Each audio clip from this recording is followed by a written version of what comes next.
With that being said, what I want to do is I promised you all that I'd mention a stock that I actually started buying every now and then. I just like to throw that out there just in case. Actually, you know what? Here's something.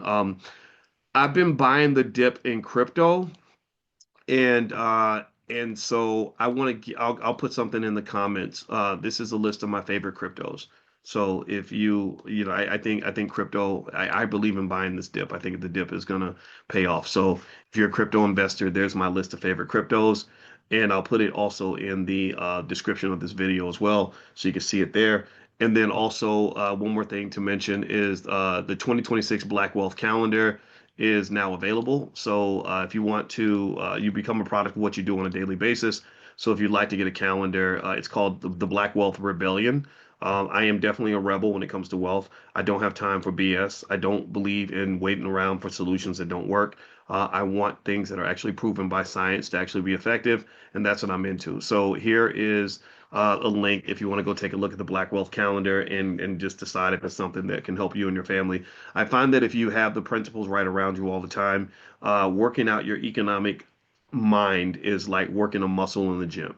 You don't go to the gym one time, you go to the gym over and over and over, and you go there every day or every couple of days, and you form habits and patterns around it. And so, in my book, The 10 Commandments of Black Economic Power, I talk a lot about habit formation around wealth building principles and how it's habit formation that drives culture. And when you have a culture that builds your economics, you're not running against the wind. You're not sort of trying to drag yourself up a hill. You're not swimming in molasses. You're not fighting against bad culture. You're actually being propelled by your environment. And that's what you actually want.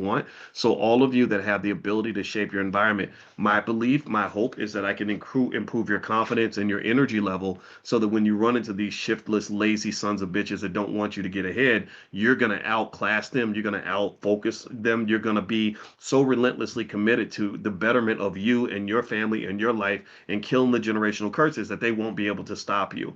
A determined person who knows who they are and knows what they want and knows what they're doing cannot be stopped by anybody. Give me a yes if you agree with that. Give me a yes if you're willing to hear me on this. This is what I want for you. This is what you need. You must be your own greatest cheerleader because this is not just a battle, economic battle. This is not just an intellectual battle. This really is a cultural battle. This is a spiritual battle. So what happens to black people, and it took me a long time to figure this out, is there's so many things out here that just kill our freaking spirit and tell you like, why should you try? Because you're black and you're not gonna win anyway. I saw a video where they were talking about all the horrible things that happen when you're a black boy and how being a black boy only means that people are gonna look at you funny, people are only gonna clutch their purses, people are gonna call you the N-word, they're not gonna want to give you jobs. And I get all that. I wrote a whole book about it. It was called What If George Bush Were a Black Man? I wrote this when I was on the faculty of Syracuse back in 2004. But then I got to the point where I was like, okay, so what's the goal? Is the goal for me to sit around and be depressed and be sad and only think about how limited I am as a black man? How the hell am I gonna change anything thinking like that? So I said, oh hell to the no. Like so don't tell me all the limitations that come with being black. Tell me about what the possibilities are. And then on top of that, I resent the fact that you think that my potential is going to be limited by whether or not white people like me.